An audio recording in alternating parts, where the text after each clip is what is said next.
This episode of Accelerate is brought to you in part by Discover.org. Looking to close 4 times as many deals in half the time? Discover.org's industry-leading, human-verified sales intelligence gives you all of the data and insights like direct dials, org charts, planned projects, verified emails, and executive moves you need to stop wasting time on research and spend more time talking to the right decision-maker with the right message at the right time. Their team of 250-plus sales researchers do all the work so that you don't have to. 2,500 companies are already using Discover.org to win more deals. So check them out at www.discoverorg.com. That's www.discoverorg.com.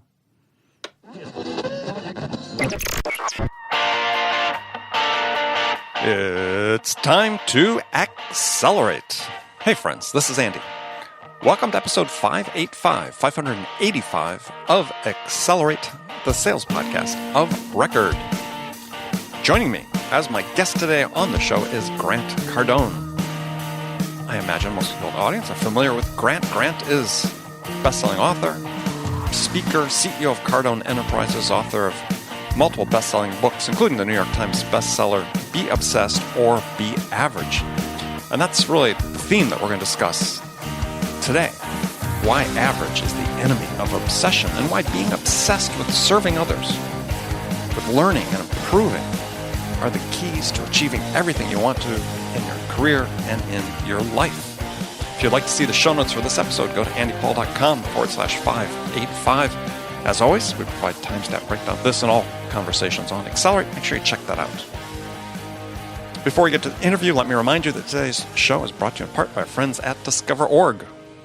The Discover.org platform is a game changer for sales, marketing, and staffing professionals. This feature-rich sales intelligence platform is supported by 250-plus researchers who continually update the contact data and provide account-specific insights to help sales and marketing teams break ahead of the pack.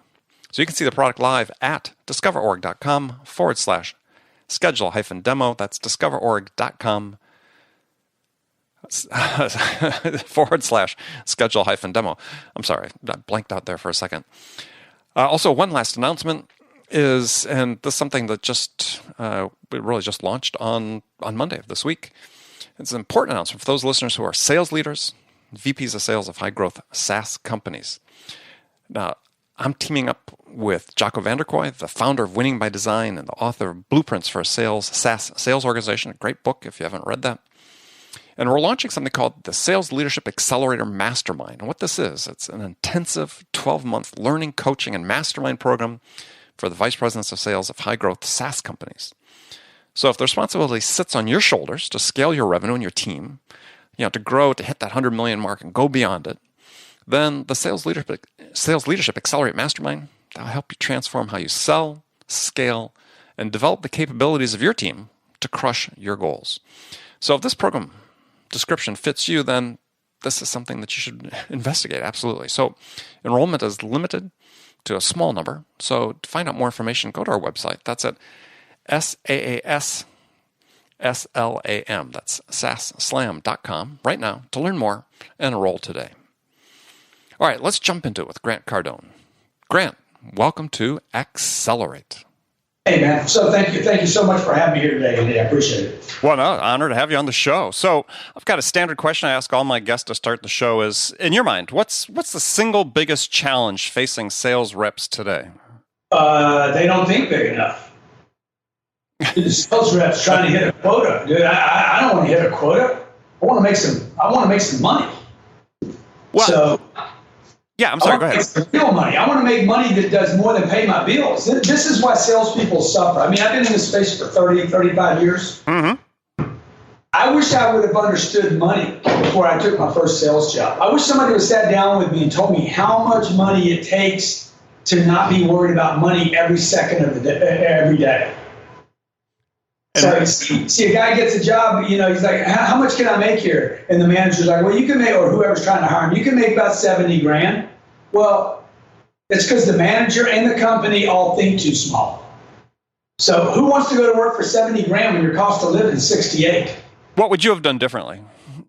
Early in your career? Somebody would have sat me down and said, look, man, if you're not going to make 3 or 4 or 500 grand a year, like that's warm-up money, by the way. That's just baby money. And I know some of your audience is going to be like, oh my God, this guy's sickening. Listen to what I'm telling you, okay? This ain't the Dave Ramsey show, right? This is Accelerate Podcast, okay? Got to accelerate the thinking. Like you don't buy a Ferrari to go 60 miles an hour. I mean, if you're only going to drive 60 miles an hour, don't buy a Ferrari. It's a waste of money. So everybody that's listening right now, you're sitting on tremendous talent and phenomenal potential. Why be paid 70 grand a year? Well, I mean, how do people get out of their own way? I mean, one of the things that I see is that, and I hear this all the time, is sales reps today say, oh, it's so much harder today than it was 10 years ago or 20 years ago. And it seems like hardly a day goes by that I don't hear that. And actually, it's sort of supported by a lot of people who write about sales. And it's like, I don't think it's harder or not. It's not easier, but it's just hard. It's harder because there's no payoff. Okay, it's harder because you have no chance of having freedom, right? So look, if you get locked up in a concrete prison for the first 3 or 4 days, you're going to try to break out. You're going to see what the walls are like, the doors are like, the cages, right? But then finally you're like, there is no way out of this place, right? You realize you're on an island that's 100 miles away from any other land. Right. Finally, you're going to become passive. You're going to be like, okay, I surrender. Apathy. This is what happens to salespeople because their goals, their financial goals, basically lock them in prison to the point, Andy, where why do I want to make another sales call, man? Okay, so I'm going to go from 70 grand to 72 grand. Okay, my cost of living is still 68. There's no money left over. Healthcare is going up. Whole Foods is going up. There's no freedom, man. Well, but isn't some of that freedom, I mean, these days we're seeing more and more in sales with, the transparency that some of the sales automation tools provide and the data that's driven, into managers' hands they put the salespeople in prison as well. I mean, make your 50 calls today. And they don't give them the freedom to do something better. It's all about quantity, not quality. If you make 50 calls at my company, you won't work here next week. Okay? Mm-hmm. First of all, I have people that work for me that make 30-year-old gentlemen, 30-year-old guy, he's been with me 4 years, he'll make $1 million this year, he's not in management. Okay, why is he going to make the extra call? Why is he going to work through the program, right? He doesn't feel like he's a trapped mice, having to live in the walls of the house because he's not going for a little piece of cheese. He's going for a score. Salespeople, sales professionals, you need to get your head wrapped around how much money it takes to actually have any freedom.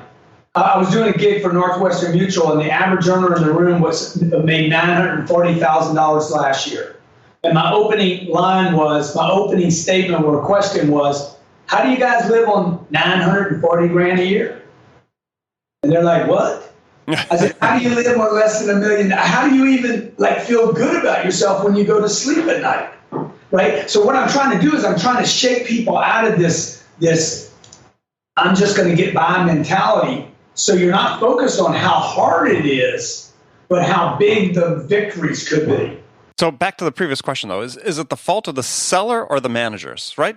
I mean, in that environment, sellers can think big, but do they then have to become entrepreneurs to really have that freedom? I mean, I don't know whose fault it is. I mean, maybe it's a conspiracy. I don't care whose fault it is. Yeah. It's like, what are you going to do about it if you're listening right now? What I'm trying to tell your audience is, hey man, you need to get to 400 or 500 grand a year before you're going to experience any financial freedom. And if you can't do that where you are, you got to figure out how to do it where you are or go some other place because You're going to hate every job you have. You're going to end up hating your marriage. You're going to hate your kids. Look, it takes $1.2 million to get a kid from birth to college. Damn. If you got 4 kids, it's going to cost you $5 million just to get rid of them. So you better make some money. And this is what people are not told when they go work at State Farm or the pharmaceutical agency or wherever they're going into the real estate. The average real estate person can't even buy the house they're showing. Right. Because nobody gave them a financial course of what it takes to be great. And by the way, it takes money to be great. I mean, you talk about obsession, and I think this is when I talk about passivity in sales. This is one of the issues I see is they're not committed to doing more. It seems like it's hard to get them over that step to say, hey, you've got to be obsessed about earning this amount of money. Totally agree. I have to be like, if you ask most people, how much money do you make? Most people don't even know what they make. Ask them what they paid in taxes last year. I'm not sure. I have to check. Okay. How much is in the bank account right now? I don't know. People have given up on money. Now, if you're going to be a salesperson, you don't want to give up on money. If you're just going to have a job that can't pay you, like you can't get a commission, you can't control your income, you can't control the outcome, don't get a sales job. Go be a waitress. But even a waitress can control her income, right? She could make as much money on the tip as they made on the meal if she's got a phenomenal attitude. So all I'm saying to you is before we teach people to sell, how to qualify, how to fact find, how to do all that stuff, that sales stuff, or the product, what is the product, or how to add value. Man, teach people how much money they need to actually have some freedom. And maybe what you'll find out is all I need is 60 grand. And then me and you will never accelerate that person, Andy. No.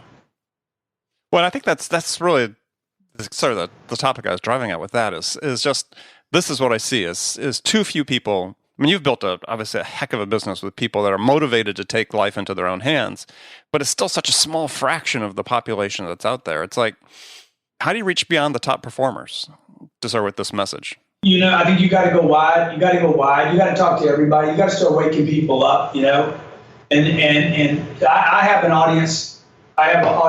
Some of them live in New York City and some of them live in India. So I got guys that use my programs that make $5 million a year, $50 million a year, and $50,000 a year. So I'm talking to an audience. I'm just telling them the truth. This is an economic planet. It penalizes everybody that's poor, and it penalizes everybody that's in the middle. Only until you get to the upper ranges of the financial spectrum do you start getting some freedom. And I'm talking about the top 90%.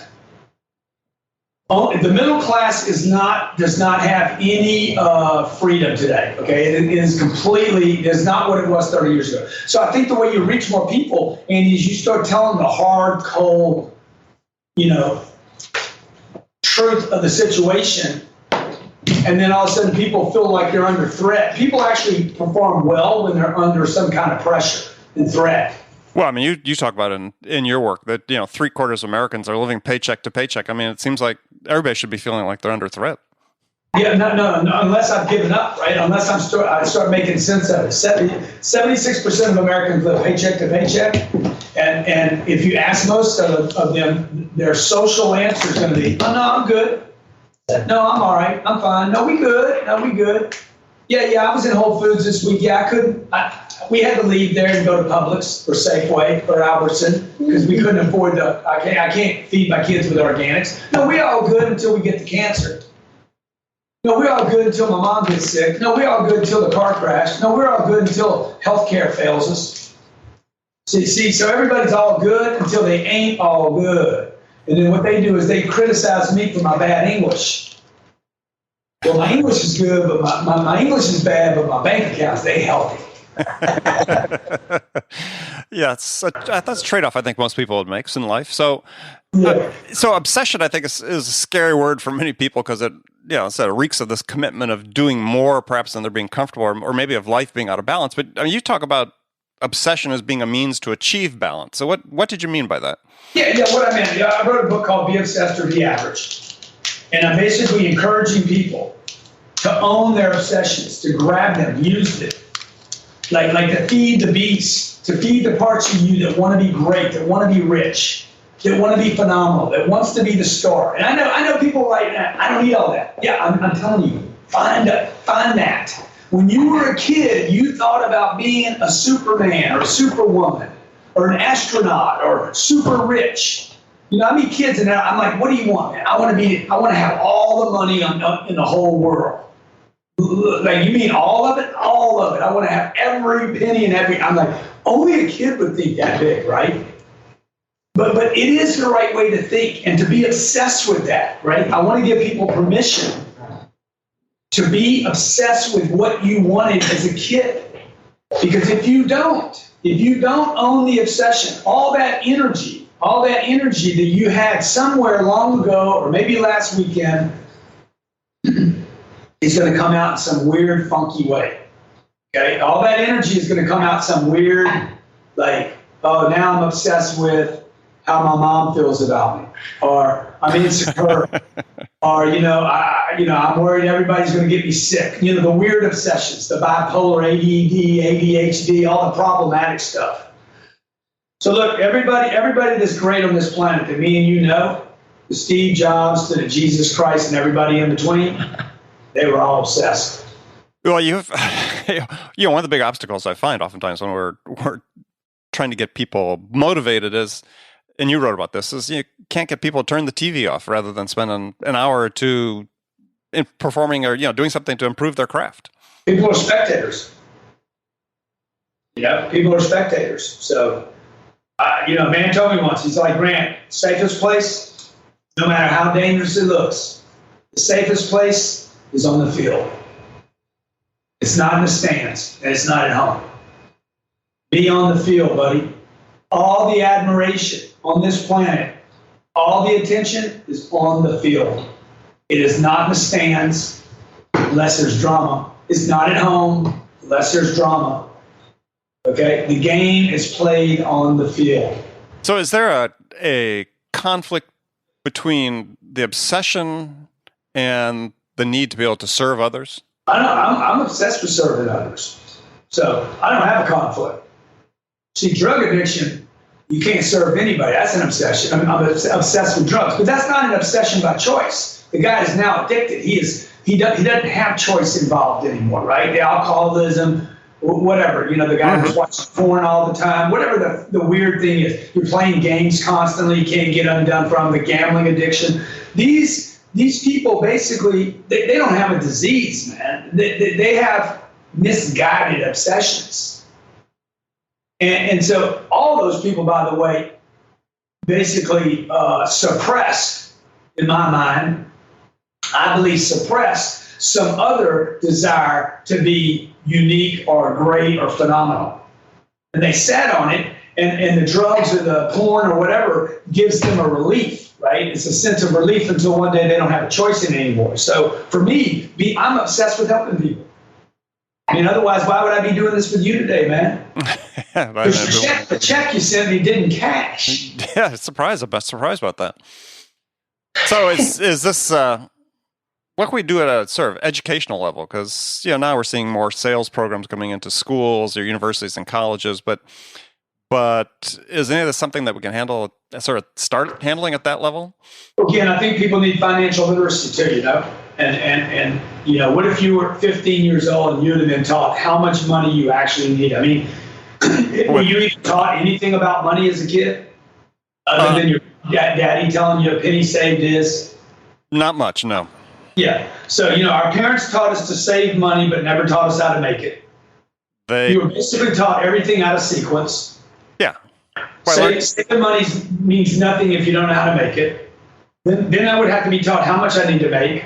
And then at some point, well, how do I make money? Oh, go into sales. What is sales? Sales is when you basically find a problem someone else has and you fulfill it with a product or service that you have. And they exchange for that money. And how much money do I need again? You need lots and lots of money. So I would say that you need like at least $100,000 a month, $25,000 a week. It's $5,000 a day. If you work 15 hours like I do, it's only like $350 an hour. People make it. Sure. The money's available. It's on the planet, and then I can still sleep 8 hours. Money. I need lots of it. The sales idea is starting to sound better and better to me all the time. So you want to get into it? Yeah, exactly. See what I'm saying? There you go. Rather than, hey, you got to get a job when you get out of college. Oh, yeah, what do you want to be? I don't know. I want to be a veterinarian. Okay, well, veterinarians don't get rich. Okay, I don't know any that make $1 million. I'm going to give up on that idea. Who makes all the money? Sales. Justin Bieber's a salesman. Sure, absolutely. All those guys are. Tom Cruise, if people don't buy his tickets, he ain't getting his $20 million. Yeah, so that's an interesting question. I imagine you probably know some people in show business and so on. Is You ever had a talk with them about sales, what they sort of consider sort of their sales secrets? I was talking to DJ Carnage this weekend. He's a rapper, right? Right. He does, audiences that 25. I said, DJ, you need to get to Miami, dude, and we need to work on your sales game, baby. We need to get your sales game right. We need to be sure you're maxing out your dollars, getting all the money you can, all the ching-chang and the guala and the ding-dongs. Okay, whether you get paid in euros or US, bro, it don't matter. Number one, it's got to be enough, and number two, we got to figure out how to multiply. There's three things that people don't know about money. They don't know how to make it, they don't know how to keep it, they don't know how to multiply. If you could learn those three simple things, how much do I need to make, how much do I need to keep, and how much do I need to multiply? If you're getting paycheck to paycheck, even if you make $1 million a year, okay? If you're making $1 million a year and spending $1 million a year, sooner or later you're going to quit making $1 million a year. Right. Because you're going to realize I can't win at this game, right? So our target is 40%. If a guy earns $1 million, he should keep 400 grand. 400 grand after all expenses, all living, all investments, he should have 400 grand left over to start multiplying.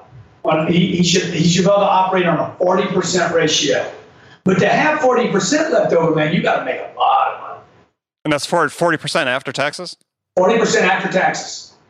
So I got to make a lot of money to do that, man. I got to know where my money's going. So I'm telling DJ, we got to focus on the money, baby. We got to focus on how much money there is left over and then what we do with it. So whether you're in the movie business, I'm talking to a person who's 23 years. She's had a hit TV show every year for the last 20 out of 23 years. And she's talking to me about one thing. Man, I need some money.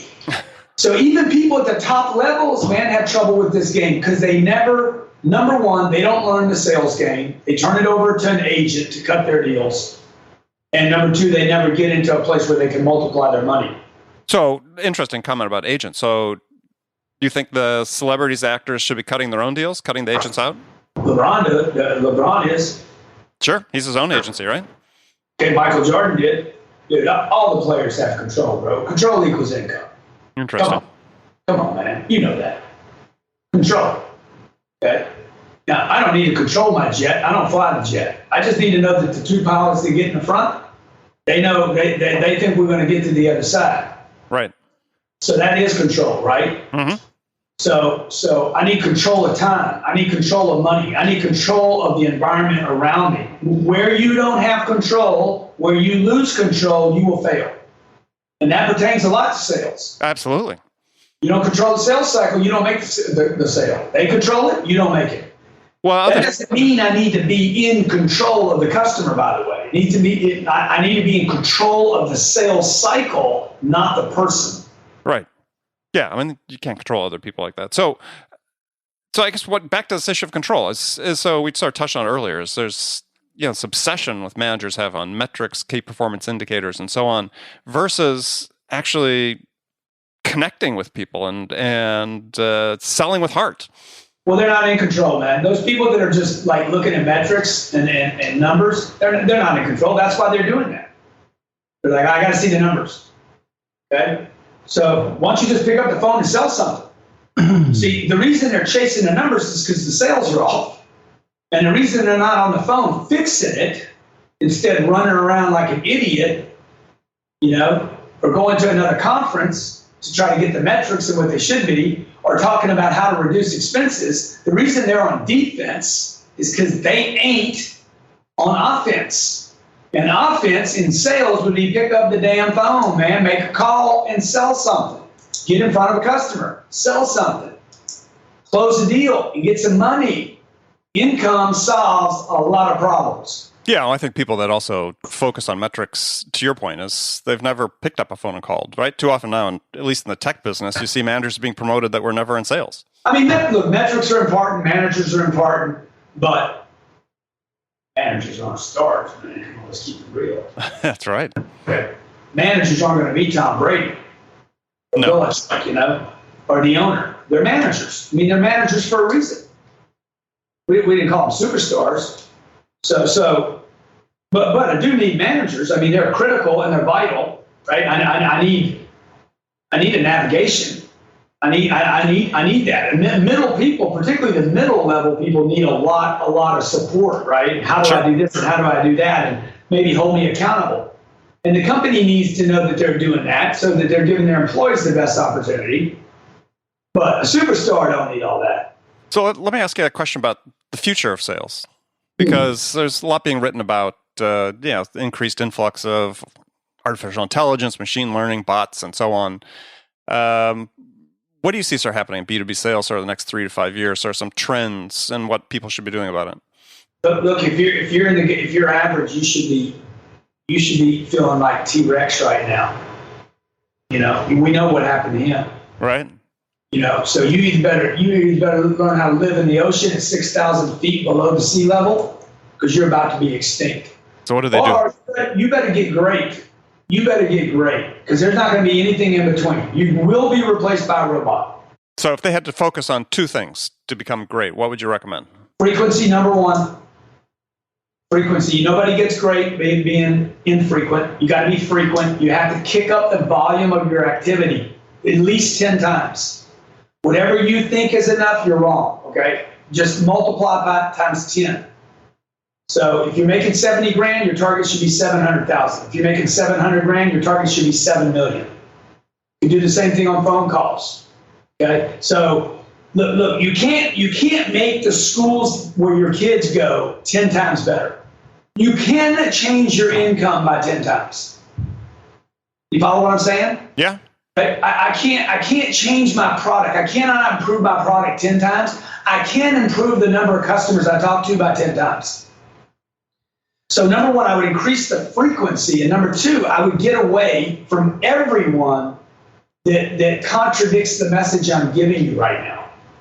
I would quit reading anything and everything about inner child, love yourself, the 4-hour work week, life is to be enjoyed. This is all bullshit, okay? Time management. There is no time management. Time is made up. It's completely made up. So how can you manage something that's freaking made up?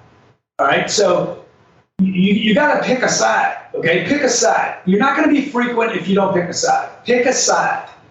You want to be average or you want to be great? Because that's your only 2 choices. There's no losing here. There's losing and there's basically everybody that's barely getting by. I mean, if we really look at it, if everybody got really, really honest, the only people that are winning, look at Amazon. He's going to win big. Yeah. Why? Because he went big. He went wide. He went deep. He went everywhere. He put it all on the line. So that's who's going to win in the future. Not guys that are waiting, asking, am I going to be replaced? But guys that are actually like, hey, man, let's replace everything that takes too long. Let's replace everything that's average. Okay, bank tellers, postal workers. Let's just go over the list. TSA, sales development reps, J.C. Penney's, Macy's, car dealers, car salesmen at car dealerships, bank tellers. Anywhere I gotta wait, man. The McDonald's chick, the girl that she's been bitching about her $10 an hour job. You know what? She ain't gonna have one in the future. She's gonna be like, So everywhere there's average. Teachers, you're going to go away. These teachers, gone. Taxi cabs, history. Oh, yeah. This is happening. This is not going to happen. This is happening.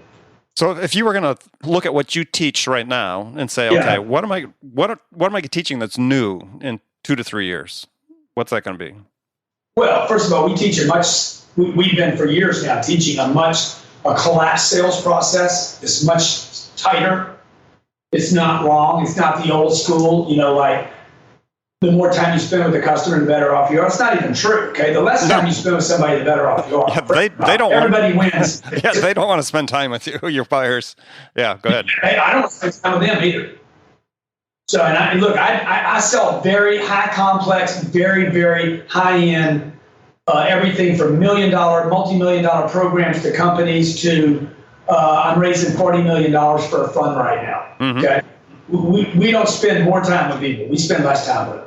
But we have a very systematic, sharp, tight, transparent sales process. So I would tell people, you need to be transparent. You need to initiate all issues. Don't wait for them to. You need to set your intentions early, not late. Price should come first, not later. So we've completely flipped the sales model upside down. Half of our business comes online.